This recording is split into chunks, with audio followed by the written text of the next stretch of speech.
कि किसी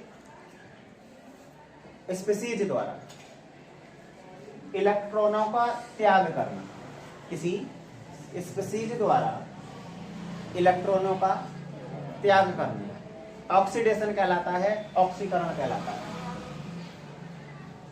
और अगर बात करें इलेक्ट्रॉन का एक्सेप्ट करना, इलेक्ट्रॉनों का ग्रहण करना, तो वो अपचयन कहलाता है। ऑक्सीकरण अपचयन को और भी कई परिभाषाओं द्वारा समझाया गया है। बात करें हम कि कोई भी परमाणु या कोई भी पदार्थ या कोई भी स्पीशीज जो ऑक्सीजन को ग्रहण करती है या किसी अन्य ऋण विद्युतीय तत्व को ग्रहण करती है, ऑक्सीडेशन कहलाता है। या कहें हम कि किसी पदार्थ या किसी तत्व की ऑक्सीकरण संख्या में वृद्धि होती है तो उसे भी हम ऑक्सीकरण कहते हैं, ऑक्सीडेशन कहते हैं। रिडक्शन की बात करें तो इलेक्ट्रॉनों का ग्रहण करना, अपचयन, या हाइड्रोजन या किसी अन्य धन विद्युतीय तत्व का ग्रहण करना भी क्या कहलाएगा? अपचयन कहलाएगा। हाइड्रोजन को ग्रहण करे या किसी अन्य धन विद्युतीय तत्व को ग्रहण करे तो उसको हम क्या कहेंगे? अपचयन कहेंगे। ऐसे भी कह सकते हैं कि ऑक्सीजन का निष्कासन, ऑक्सीजन को त्याग करना भी अपचयन कहलाता है। ऑक्सीजन को ग्रहण करना ऑक्सीडेशन और ऑक्सीजन को त्याग करना अपचयन। सिंपल सी बात है। अब तुम जनरल सी परिभाषा एक ही याद रख सकते हो कि किसी तत्व या किसी भी स्पीशीज द्वारा इलेक्ट्रॉनों का त्याग करना ऑक्सीडेशन है, इलेक्ट्रॉनों का एक्सेप्ट करना अपचयन। मैं बात करूं इलेक्ट्रॉन का त्याग, ये M कोई एलिमेंट है और इसने इलेक्ट्रॉन त्यागा और M पॉजिटिव बना, तो क्या किया इसने? M ने एक इलेक्ट्रॉन त्यागा तो इसकी ऑक्सीकरण संख्या में वृद्धि हुई, तो इसको हम क्या कहेंगे? ऑक्सीडेशन कहेंगे। देखें M जब M फॉर मेटल है भाई, या कुछ भी कह सकते हैं, तत्व है, इसने क्या किया? एक इलेक्ट्रॉन को त्याग किया। अब जब इसने इलेक्ट्रॉन त्याग किया तो जो इलेक्ट्रॉन त्यागते हैं वो पॉजिटिव हो जाते हैं और ये क्या हुआ? +1 आ गया और इसका क्या हुआ? ये ऑक्सीडेशन। कोई भी एलिमेंट या कोई भी तत्व जब अपने आप में अकेला होता है तो उसका ऑक्सीडेशन नंबर हमेशा 0 होता है, हमेशा 0 होता है। ये अकेला है तो इसका ऑक्सीडेशन नंबर कितना होगा? 0 होगा, 0 होगा। अब इसने एक इलेक्ट्रॉन त्यागा तो +1 बना जो कि 0 से अधिक है। यहाँ तो 0 है ना, और यहाँ +1 है तो एक अधिक हो गया। अभी परिभाषा में बताया था कि जब किसी तत्व की ऑक्सीकरण संख्या में वृद्धि होती है उसको भी हम क्या कहते हैं? ऑक्सीकरण या ऑक्सीडेशन कहते हैं। तो वृद्धि हुई। यहाँ हम बात करें ये M पॉजिटिव है, इसने एक इलेक्ट्रॉन और त्यागा और इसने 2 पॉजिटिव बनाया, तो ये भी क्या हुआ? यहाँ +1, यहाँ +2, एक की फिर वृद्धि हुई, ये भी ऑक्सीकरण। और भी बात करें यहाँ M 2 पॉजिटिव और यहाँ M 3 पॉजिटिव, ये भी क्या हुआ? ऑक्सीडेशन। ये इससे पहले परिभाषाएं बताई थी कि किसी तत्व द्वारा ऑक्सीजन का ग्रहण करना ऑक्सीडेशन कहलाता है। C+O2 क्या बना? कह सकते हैं किसी तत्व अथवा परमाणु द्वारा ऑक्सीजन से यौग ऑक्सीकरण कहलाता है। S+O2 SO2, तो ये भी क्या है? ऑक्सीडेशन। अब इसके विपरीत चले हम रिडक्शन में, तो ये इलेक्ट्रॉनों का त्याग क्या कहलाएगा? ऑक्सीडेशन। तो इलेक्ट्रॉन का ग्रहण, ये क्या कहलाएगा? ये M है, इसने एक इलेक्ट्रॉन ग्रहण किया तो ये M नेगेटिव होगा, अपचयन कहलाएगा। M नेगेटिव, इसने एक इलेक्ट्रॉन और ग्रहण किया तो एक और नेगेटिव, दो नेगेटिव, यहाँ -1 थी, एक कम थी, एक और कम, तो अपचयन हुआ, ऑक्सीकरण संख्या में कमी हुई। M दो पॉजिटिव, इसने एक इलेक्ट्रॉन और ग्रहण किया और ये क्या बनाया इसने? 3। तो बार बार ऑक्सीकरण संख्या में कमी हुई, और जब कहीं ऑक्सीकरण संख्या में कमी होती है तो उसको हम अपचयन, ठीक है। एक परिभाषा और भी बताई थी कि जब कोई तत्व हाइड्रोजन या किसी अन्य धन विद्युतीय तत्व को एक्सेप्ट करता है, ग्रहण करता है, तो उसको भी हम क्या कहते हैं? अपचयन। जैसे हम बात करें, नाइट्रोजन ने हाइड्रोजन को एक्सेप्ट किया, नाइट्रोजन ने हाइड्रोजन को एक्सेप्ट किया और NH3 बनाया, तो ये भी क्या कहलाएगा? अपचयन कहलाएगा। क्लोरीन ने हाइड्रोजन को एक्सेप्ट किया, ये भी क्या कहलाएगा? अपचयन। बात क्लियर हुई? तो एक बार फिर समझ लें हम कि किसी तत्व या किसी परमाणु या आयन द्वारा इलेक्ट्रॉनों का त्याग करना ऑक्सीडेशन है, या ऑक्सीकरण संख्या में वृद्धि होना भी ऑक्सीकरण। ऑक्सीकरण संख्या में कमी होना या इलेक्ट्रॉनों का ग्रहण करना या हाइड्रोजन से योग करना अपचयन कहलाता है, ठीक है। अब ये जो ऑक्सीकरण संख्या है भाई, ये तुम्हें याद रखनी पड़ेगी। फर्स्ट बुक में चैप्टर नंबर 4 हमने पढ़ा था, वहां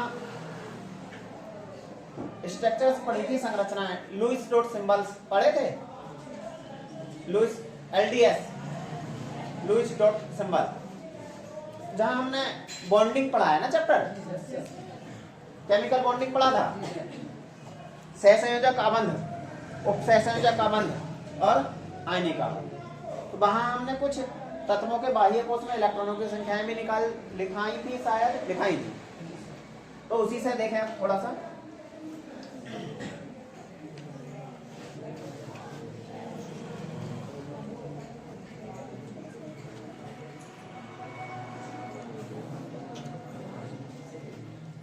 मैं लिख रहा हूँ ये पीरियोडिक टेबल से।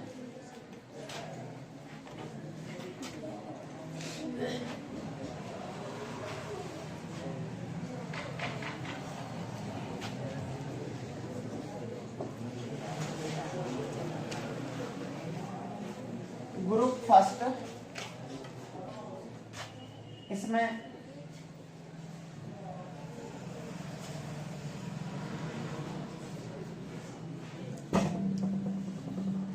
Hydrogen, lithium, sodium,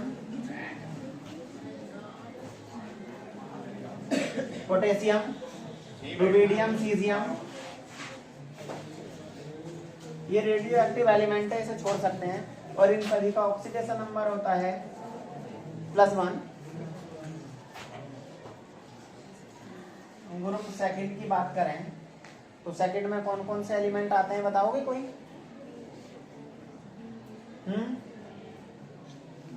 B, Mg, ये भी रेडियो एक्टिव एलिमेंट है, और इन सब का oxidation number group 17, 7th A, 2nd A और ये first. Fluorine, chlorine, bromine, iodine, इनका ऑक्सीडेशन नंबर -2 होता है। ग्रुप 16 में भी देख लेंगे, ग्रुप 16 इनमें ऑक्सीजन, इनका ऑक्सीडेशन नंबर भी सॉरी इनका ऑक्सीडेशन नंबर -1 होता है और इनका ऑक्सीडेशन नंबर -2 होता है। क्लोरीन, क्लोरीन, ब्रोमीन, आयोडीन, इनका ऑक्सीडेशन नंबर -1 है। ऑक्सीजन, सल्फर, सेलेनियम, इनका ऑक्सीडेशन नंबर -2। तो ये ऑक्सीडेशन नंबर है। अब हम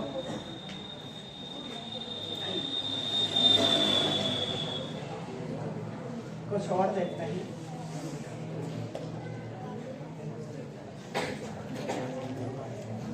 देखें, हमने कहा Na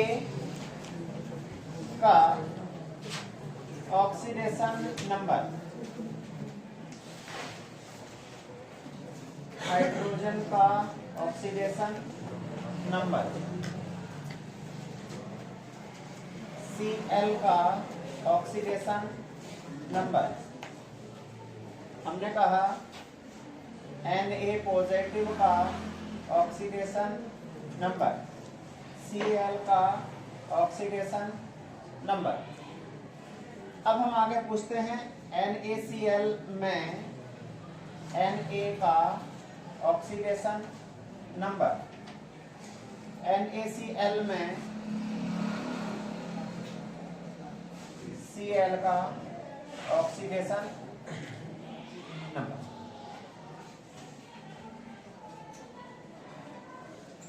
बताएंगे किसका ऑक्सीडेशन नंबर कितना है यहाँ पर, ये बताएं।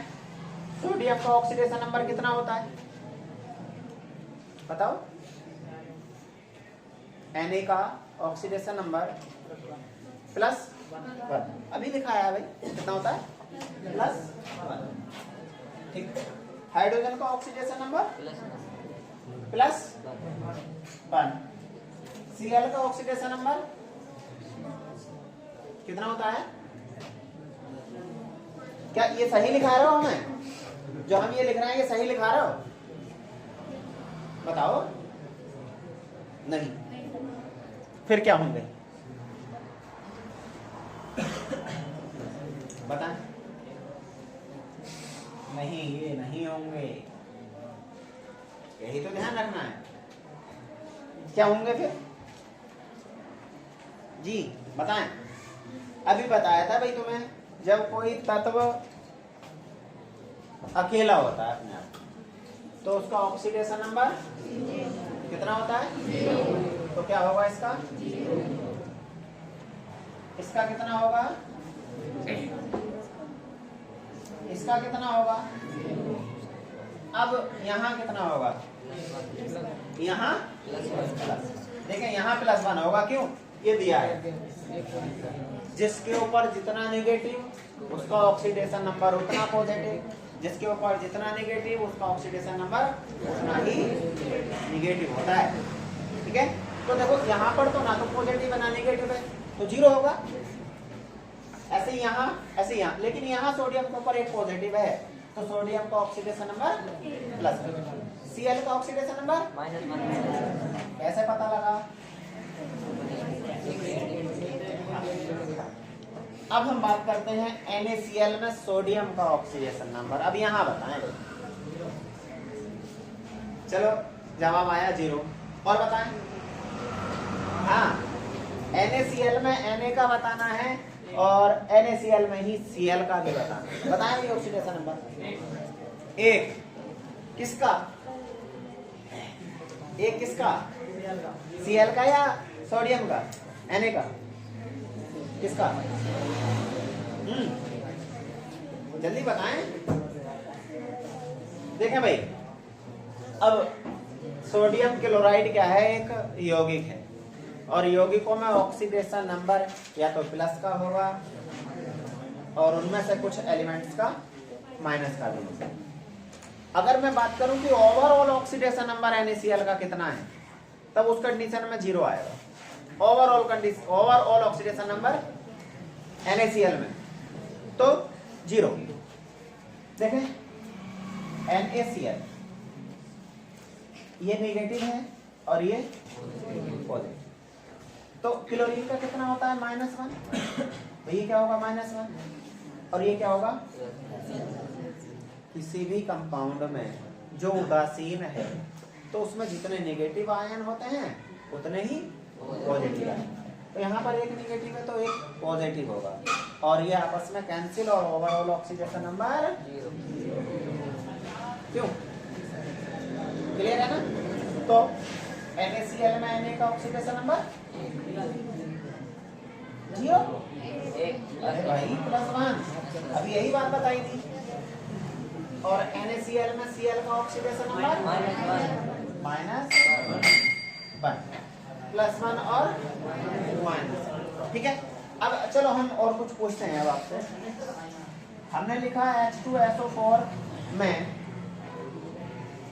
S का ऑक्सीडेशन नंबर, H2SO4 में S का ऑक्सीडेशन नंबर बताएंगे क्या? कोई बताएंगे? नहीं? -1। देखो अब इसको फिर निकालेंगे। निकालेंगे कैसे? ये वाले दो प्लस नहीं गुणा हाइड्रोजन का कितना होता है ऑक्सीडेशन नंबर? +1 प्लस सल्फर का निकालना है +4 गुणा ऑक्सीजन का ऑक्सीडेशन नंबर -2 बराबर रखेंगे 0। ये कितना हुआ 2, ये कितना हुआ -8 बराबर 0। ये 2 प्लस और -8 बराबर S बराबर कितना आया? S बराबर +6। तो X का ऑक्सीडेशन नंबर कितना आया? +6। और भी कहीं बात करें हम, जैसे H2O में इसकी पूछे हम, चलो ऑक्सीजन का ही पूछते हैं। कितना बनेगा? देखें 2 गुणा +1 ऑक्सीजन का तो पूछा गया है बराबर 0। तो ऑक्सीजन का ऑक्सीडेशन नंबर कितना आया? देखो +2 इधर आके -2। और बात करें हम